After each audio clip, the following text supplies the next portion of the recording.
All right, good afternoon. So I appreciate everyone dealing with my rescheduling of things and joining us this afternoon. I know we're in the heat of session, and I know many of us have a lot of things going on. So I am recording this workshop like we normally do. I will probably send out an email tomorrow with a link to the video as well as access to the PowerPoint and the survey. So if you miss anything today, feel free to reach out. I know I scheduled 2 hours for today, but in the interest of time, I'm going to shorten it to an hour. So if some of you took my accessibility workshop in November, I previewed a lot of this. So some of this will be a replay, but we will have some quick tutorial videos on how to check for accessibility and use the accessibility tools in Microsoft. So, hey, Megan, come on in. So those of you may not realize there's 1 in 4 people in the United States that live with some sort of disability. Now, that's either hearing impairment, vision impairment, another physical type of disability, or even a mental disability. So they cluster all of them into one group. So that's 1/4 of our population. It's not liking me. Oh, no. I guess it should really Do this one. This one? Hi, Regent Reeves. Hello. Sorry. No, you're good. You're good. Thanks for joining us. So with accessibility, we have to think of a few things. Inclusion of everybody, whether they are able-bodied or have a disability, compliance, and then better design, which I will show a little bit later. But on April 24th, 2026, all state governments and local and parish governments have to conform to the WCAG 2.1 level AA accessibility, and I will explain what that is shortly. It's a bunch of letters, but I promise it means something. So, to give you an overview of what's going on, about 2 years ago, the Department of Justice required websites and mobile apps to meet this standard. So, within this standard, it has to do with color contrast. Are the text fonts large enough to view? And most importantly, the two things that a lot of people are going to get dinged on at agencies are going to be alt text on any images or graphics. And then to ensure that your PDF documents or any documents you upload, whether it's an Excel sheet, a Word doc, a PowerPoint perhaps, that they meet the accessibility standards, which we will step through in a little bit. So about a year ago, we had to submit a plan to our state ADA coordinator, and she provided a really good roadmap about every couple of months what we needed to have done. And then by the end of this month, I had to submit our agency web policies and web guidelines for accessibility. Those were submitted this morning and were approved by our state ADA coordinator. All this to say, in a month, April 24th, all Louisiana state and local governments and higher ed institutions have to conform to the CAG 2.1 guidelines or be making an effort to those guidelines. There are some institutions and some agencies that will not make the deadline. Our Regents and Lewis sites have been done to meet the deadline. We are currently in the process of redesigning LumCon and LOSFO websites to meet this AA accessibility standard. They will not be done until May, but the state is aware of that. So here's what CCAG stands for. It's the Web Content Accessibility Guidelines. It's a technical standard for state and local governments, web content, and mobile apps.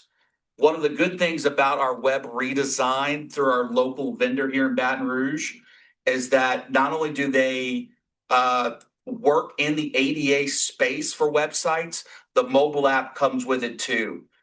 So if you have looked at Regents' new website on your phone, you will see that those mobile standards are met. And if you were here before our web redesign, you would know that our previous website was absolutely horrific. So I'm glad we are finally in the right direction. With CCAG, all of your content has to be perceivable. Can those with a disability understand what is in the context of the post or the image?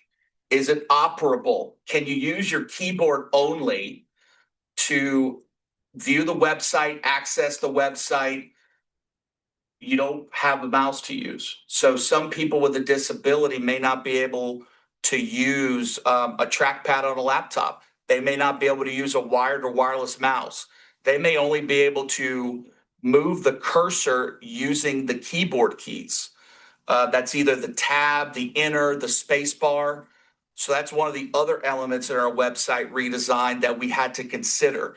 Can we make everything operable simply with keyboard strokes? And the short answer to that is yes. The next part is understandable. Is what they're seeing on the screen easy to understand? Is there a lot of text on an image? Is the color contrast? Are you able to see what it is? Is the alt text for the screen reader, does it match the description of the graphic, which we will get into momentarily? And then the accessibility guidelines, are they robust? Does it cover all of these elements and more? So with accessibility, it is not IT's job. It is everybody's job. It goes for content creators. This has been a big discussion amongst PRSA professionals and communicators for the last 2 years, designers and leaders. I mean, it is all of our duties and jobs to be mindful of accessibility standards. And the fact that I have been doing PR and comms for 20 plus years, I'm embarrassed to say that I didn't start doing accessibility work until about 2 years ago when I was tasked with being the web accessibility coordinator for the agency. So what common barriers do we think we have to overcome for those that may have some impairments? One is no alt text. So if you've ever gone to a website that may not load properly, you'll see a little icon for an image. Usually next to that little icon of the broken link, it'll have text describing what it is. That is for screen readers, for those with visual impairments or visual disabilities. So if they can't see what the picture is, the screen reader should be able to read the alt text and describe what that image is. Another one is poor color contrast. So for us, our public outward colors for regions are like a dark royal blue and an orange. So our blue and white text together, that meets the color contrast standards. But if I were to put a small white font on our orange background, it would fail. And I'll show an example of that here in a moment. Images of text. I know some of us here in the agency and those of us that have been working for a long time, we may take images or screenshots of, say, a table or a chart and put it in a Word document or a PowerPoint. That is a common barrier for those with accessibility issues.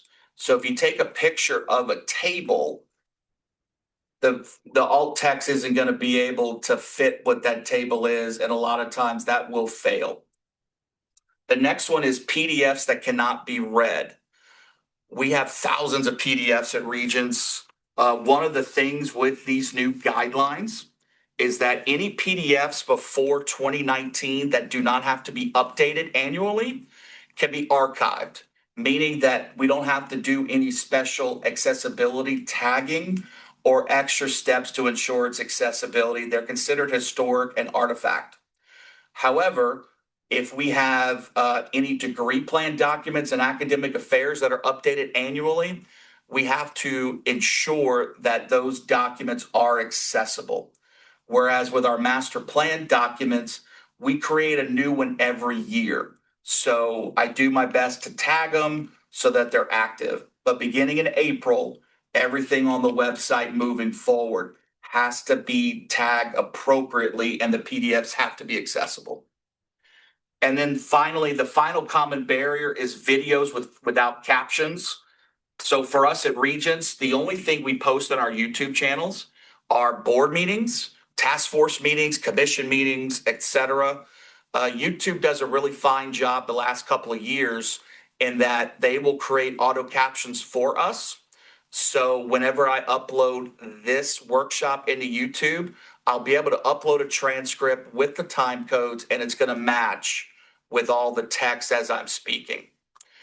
This also means social media content beginning April 24th must meet all of these standards. So when I post a video, say on Instagram or Facebook or Twitter or LinkedIn, I have to make sure that I am hand inputting those captions onto the videos because those platforms don't do it for you. That also means that anything that I post with graphics, images, photos, say from last night from HBCU Day, I have to include alt text in each of those images. So with someone with a visual disability, when the screen reader's reading it, there's alt text there to capture the context of what we posted. So how do we overcome those barriers? So simplifying content and visuals with the website, I keep using it as an example because that's the most recent project we've done. We've had to take some 4,000 web pages and we've distilled it to fewer than 300. We've had to cut a lot of text just because when it comes to understanding the context of a website, if there's too much information, that could be confusing for somebody with accessibility issues. Additionally, using headings logically. So in our letterhead templates that are within our agency, which will be updated next week after our board meeting, I have to put certain words in header 1, header 2, header 3. Again, all for the screen readers to read logically and chronologically. Avoid color only meaning. So don't put the above text in red with red highlighted in red means X, Y, and Z. That could be confusing for those with accessibility needs. Use high contrast. The ADA standard is a minimum 4.5 to 1. For those of you that heard me talk in November, you know that I will readily admit I have no idea what this ratio means, but I'm going to show an example of what it means to be in good contrast. Write short paragraphs. We're all in academia. I know sometimes I am very guilty of writing long-winded speeches, scripts, emails. Now we have to think succinctly, short, to the point. That way, those with a screen reader, they can understand that context and that perceptibility easier. And then use plain language. This goes back to some of our conversations last year. Avoid all the technical jargon, all the mumbo jumbo, clear, concise, to the point. So let's get into alt text. So it's also called alternative text. It's written description of an image, as I mentioned, for screen readers to be read aloud or to even convert to Braille for those that may be blind and have Braille capabilities. So people with visual impairments and sensory disorders or learning disorders can understand their content and purpose. The image alt text is displayed if an image fails to load, which helps search engine bots understand the contents of the image. So a lot of the things we're doing with the new website, with social media now in terms of accessibility, all of that is being crawled in Google, Yahoo, even a lot of the AI engines. So it's imperative that we're adding descriptions to our content, anything that we post publicly. So an alt text versus image description, not the same thing. So what do I mean by that? So alt text is typically invisible to sighted users, unless you have a screen reader, as the previous slide mentioned, or if an image fails to load, you won't be able to see it. Image descriptions are captions. So they can be easily confused, but remember, alt text, you don't see. Image descriptions, you do see. And they're displayed directly in the web browser. Captions can also include additional details about an image, such as photo credits or copyright information. So an example of a caption or image description, if you read The Advocate in the last couple of days, or if you've gone to WBRZ's website, there's been stories about regents and higher ed budgets. You'll notice that there's a picture of the commissioner. It has a description of her speaking, and then it also has a photo credit. Those are captions. So here is another example of a caption. Or is it alt text? What do you think it is, Megan? Is that a caption or alt text? I'm going to say that that is alt text Very good. Why? because it's actually describing the actual picture. So it tells you exactly what's going on in the picture. Yep. It's very concise. Yep. There is no jargon. It lets you know exactly what it is. So it makes it easier for the bots to be able to recognize what that picture would be if it's missing. Exactly. Thank you. I would have probably gone along the lines of saying, oh my God, look at that big, beautiful golden retriever. He's so fluffy in my alt text or image description. But you're exactly right. It describes physically what's in the image. Say if this were taken, say at a dog show, this may be alt text, but the caption would be something about the dog, its name, what they want, and where they want it. So where alt text lacks context, people using assistive technology are forced to guess. Higher ed, we use a lot of informative images, also known as infographics, all sorts of other graphic design. So when alt text is done well, they receive the same information and intent as someone viewing the image visually. So you have decorative images. So there are going to be times where we can tag something as decorative and not have to type alt text. What I mean by that is on our PowerPoint slide deck, I have a blue bar on the left-hand side with an orange trim. Those two items I tag as decorative because the user doesn't need to understand it. But I tag our logo with a description of what the Louisiana Board of Regents logo looks like, so they can understand that that's what's branded on every page. So there's a difference between technically present alt text and meaningful alt text. So technical alt text would be picture of a dog, picture of a man smiling. But if you want to get into meaningful alt text, you can describe further as to what is in that image for those viewers to understand it. So you have informative images, as I mentioned, those are more infographics, graphic heavy. Then you have decorative images, functional images like icons. If you go on our website, we're heavy into iconography as well as we are on our one-pagers and reports. Images of text, while we try to avoid that, if we do have to use it, we have to give meaningful descriptions in the alt text to what it is. For our viewers and friends to understand. And then sometimes we have complex images, whether it's a collage of images, say LSU athletics, or if we do something for higher ed and it's multiple people or multiple schools, multiple mascots, we have to be able to describe that meaningfully. All right, next barrier, color contrast. I mentioned earlier that you have to meet a specific ratio, and the contrast and color are vital to accessibility. You need to provide enough color contrast between text and its background so that it can be read by people with moderately low vision. For instance, this font, blue font on white, passes with flying colors.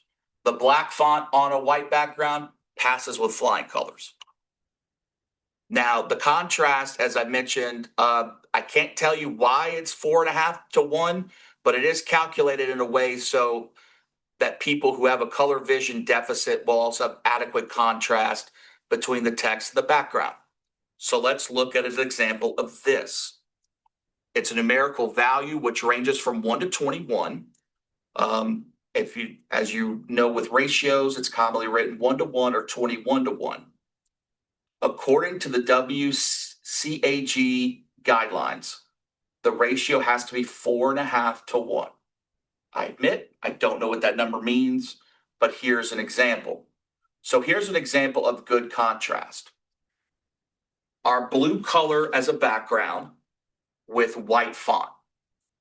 It gives us a score of 9.44 to 1. Says it's very good, 4 out of 5 stars. It says it can read the small text as well as the large text. And then it says good contrast for small text below 18 point and great contrast for large text above 18 point. So that's something to consider. Normally, when we write letters or write reports, we're at a 12-point font size. Whereas when we just design graphics on one pagers or on social media or covers, we're well above that 18-point font threshold. But it's something to keep in mind that you can't go too small because our friends who have visual impairments may not be able to read it. Now, bad contrast. So while I love our orange accent, I think it's great. It pops on everything we design. White text on that orange fails. It gives us a 3.2 to 1 ratio. Now, this is just specific to our orange shade. If I were to lighten this shade, the contrast changes in a positive manner. Small text, we get a 1 out of 3 stars. It's very hard to read for those with a visual disability. Large text is 2 out of 3 stars. You can see the line that says quote in 6. But when you get underneath to the man, ... or Abraham Maslow, it's very poor. It's hard. Even with me with glasses, I can see a fuzz on that text and it's hard for me to see it. Now, this would be better if we were all in a room together, but I can tell you the box on the side, the font size is about a 12 in white. Most of you should not be able to read that. So the one on the left would fail. However, the one on the right, example B, it's a dark blue background. I believe that's a 24-point font, passes exceptionally well. So it's a readable font size, whereas the one on the left is either an 8 or a 10-point. It's white on a light gray background. Not only would a screen reader have difficulty reading that, somebody without a screen reader would have difficulty reading that. So here are the risks to inaccessibility. If you're not accessible digitally or physically, it creates significant barriers. Inaccessible digital content frequently leads to lawsuits under the ADA Act. We've seen some penalties and violations. I want to reiterate, nobody's going to be 100% accessible digitally. That's impossible. As our state ADA coordinator has told me and others, as long as we are making a concerted effort to improve and fix any accessibility issues, we should be fine. So within the policy and the procedures I submitted to the state, it identifies certain individuals within each division of who would be responsible for checking or uploading any sort of documents that require accessibility checks. So it goes through a checklist. Every Friday, myself, those that run Lewis, Lumcon, Lossville websites, we have a spreadsheet where we go through the back end of the site and we check for any accessibility issues. We document them, we fix them. That way we have a trail of what has been brought to our attention and what needs to be fixed. By law, we also have to have an email for anyone with a disability that's having issues with our site to be able to share the issues with us and to get them fixed immediately. So what can we do now? We've already talked about adding accessibility features through our new sites. We are building this into our processes and communications with adding alt text to icons and images. I even have to do it for the newsletter, although it's not required. But anything social media, website-based reports that we post publicly, we have to ensure that alt text is included. And then adding captions to videos. YouTube does a great job with doing that automatically. And most of the time it's pretty accurate. I check it to make sure that it's accurate. Whereas if I upload a video of the commissioner speaking, I have to edit it on my phone or on my computer and add the text to it.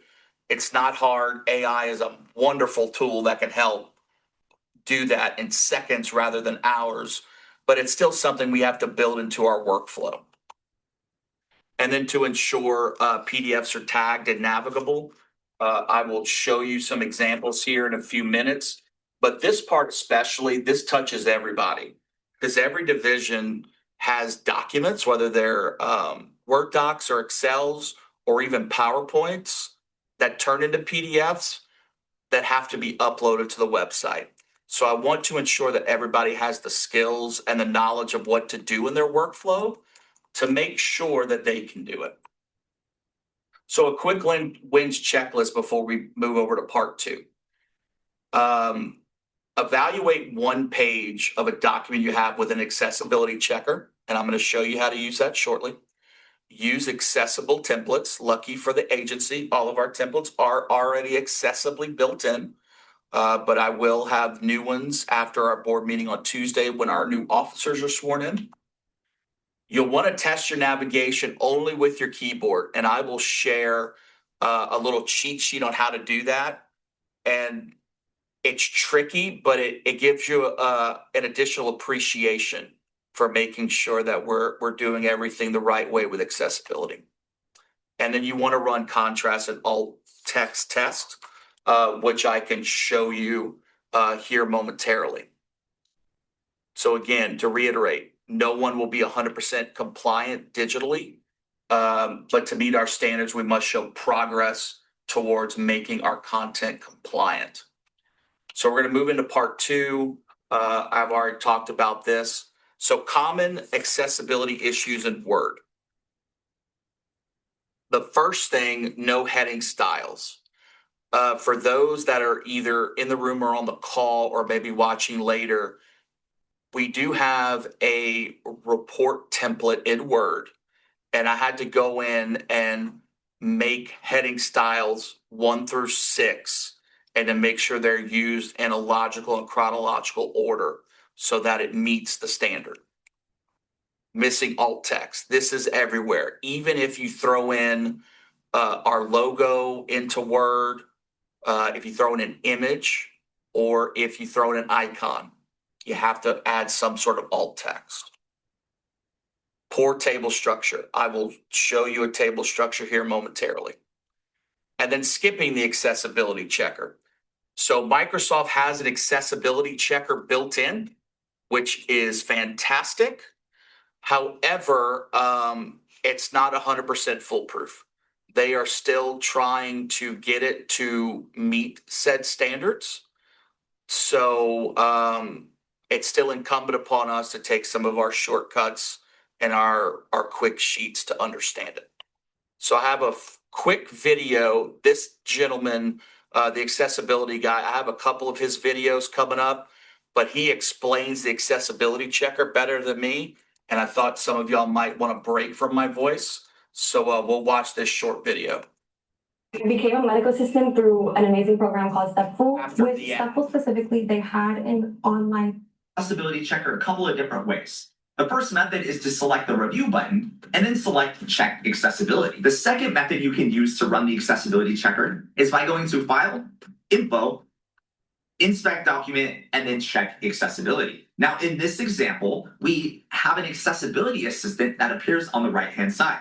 We can go through each one of these elements by simply selecting the item, and it will take us to that location to try and fix the document. In this example, we have an image that's missing alternate text. Let's go ahead and add in alternate text or mark our image as decorative.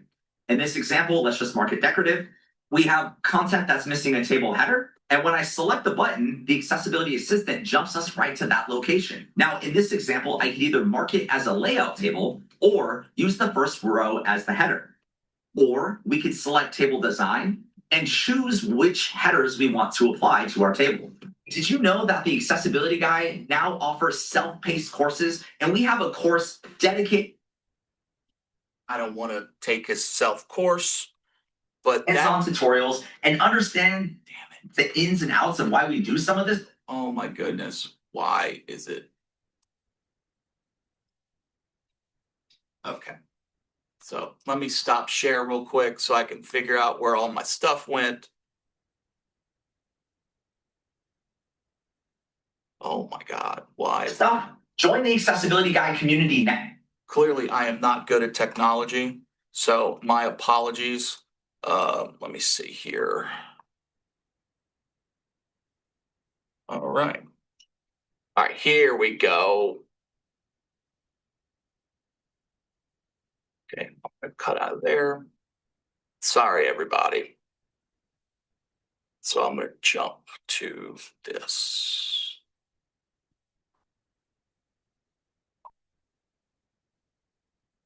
Goodness.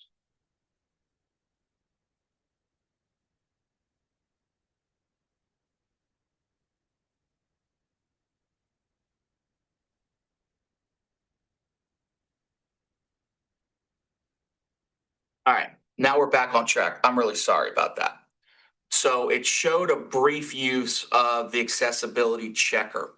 After this, I will share our agency document that gives you step-by-step on how to check for alt text in Word, how to do a table in Word with a table header, and how to do those headings H1 through H6.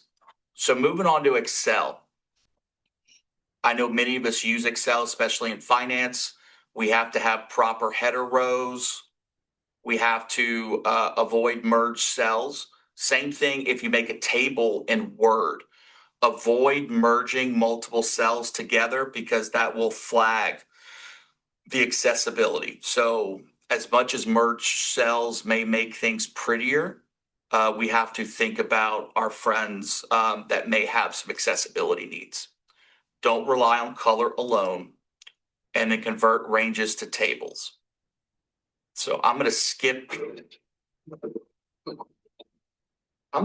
him again because he is messing up my flow. So I'm going to send y'all the links to these PowerPoints so y'all can see them. Let's see, share. There we go.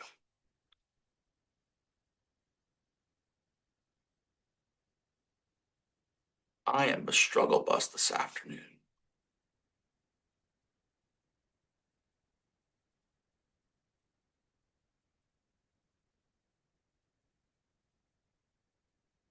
Okay, so I'm going to skip down to PowerPoint real quick. So in PowerPoint, you're going to use built-in layouts. So for those that use PowerPoints for our board meetings are responsible for collecting that information. All of our templates are already accessible. However, you have to make sure that you check the reading order of the content. So by reading order, that means a screen reader needs to read the headline or the title of the slide first, then the body copy of the slide right here. And then if there's an image or a table, you have to make sure that it either has alt text or a table header. And then you want to ensure high contrast. Then we go on to PDFs. They are the most compliance issue, most common issue. They must be properly tagged, which I will share that in the resource document after this. And they must include a document title and language. So if you've ever gone into the file menu on a PDF, there's something that says document information or document properties. You have to put in the title of that document as well as the language, whether it's English, Spanish, French, because that's going to help with the tagging of the document as well as the screen reader. So now I'm going to go back after I've skipped the videos because they've made me look bad. So building accessibility into cultures. So here at Regents, we do so much stuff. It's important that we build in the extra 3 to 5 minutes into our workflow. even if it's just running the accessibility checker, specifically in Word, it can auto generate the alt text for you if you're in a rush.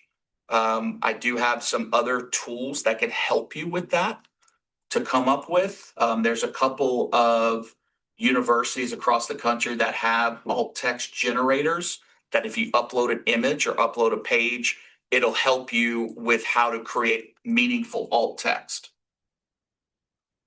You want to use a pre-send checklist, which I will have included for everybody. And then obviously you want to make accessibility a habit. As I mentioned, doing this for 20 plus years, I'm ashamed to say that it took me doing this within the last year to really add it to my workflow. But it's going to make me a better communicator, and I hope it makes everybody else a better communicator as well. So what are we doing from an agency perspective? So last summer, we created a guide for producing accessible content across the agency. It provides step-by-step instructions for Word documents, PowerPoint, Excel, PDF, you name it. And if there's something that's not included, I bet I can find some sort of tutorial for you. As the digital ADA coordinator for the agency, I'm happy to provide any resources that y'all may need or you think are missing to help in your work here at the board. So here's an example of what the new website looks like. And here's what I see on my end when I'm logged in. You see this little icon, blue with a white check. That means we passed our accessibility check. But only those that are logged into the back end of the website to edit will see that. So if y'all are on the website now, you won't see it. But what this means is the color contrast is good, the fonts are good. We have alt text on our logo. We have alt text on the image here in the background, and all of our links are meaningful. You'll also notice that we cut down our text extensively in the blue box, as well as I got rid of the other 6 links because that was just too much. So we just keep it short, simple, to the point. So with all that to say, accessibility is everyone's job, and we have to start today or yesterday, because come April, I don't know how quickly people are going to start scanning websites for accessibility issues, but hopefully with these tools, I could help, because being a current communications office of one at the moment, I can't ensure that everybody's documents are compliant, and IT, with as much as they do, they can't ensure that either. So I want to make sure that I have the tools for everybody. I will email all of this either this afternoon or tomorrow. Once I get a clean link of today's webinar and I caption it properly, I'll make sure I send it out. So you'll get the PowerPoint, you'll get handouts from my first discussion back in November that have some shortcuts that can help you. And then links to some of these videos that we're making that I wanted to show, just so you can see just a few steps with a visual rather than just reading it on a screen. As always, I ask for y'all to do a post-workshop survey. This was a project I started last year. I wanted to offer a communications element to professional development and give y'all tools and other things that could help make everybody better communicators. Because I've always believed that I have communications in my title, but I'm not the only one that communicates. We all do. So I know we can all benefit from additional tools, and I'm happy to do that wherever y'all need. So I'll also have a link for that as well. And with that, that is it. And I want to open it up. Anybody has questions? I'm happy to answer anything that maybe I didn't cover or I rushed through. I am happy to go into detail.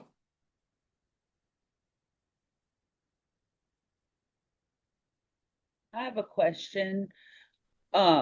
When we're doing just like letters and memos and stuff like that, does all of that have to fall into it, or is it just stuff that's like posted on the website? Like, That is a very good question, Christine. No, so your emails, any memos do not have to meet that standard. Since most of our memos are just text, it's already built in that the logo and everything else is accessible. So you shouldn't have an issue at all. But these guidelines deal with specifically with websites, audio, okay, visual within social media and digital spaces, and then any digital versions of reports we publish. So basically, anything that's on the website has to meet that standard. But no, to your point, emails do not qualify. Memos, whether internal or interagency, do not qualify for that. But good question. all right, thanks. Anybody else have a question?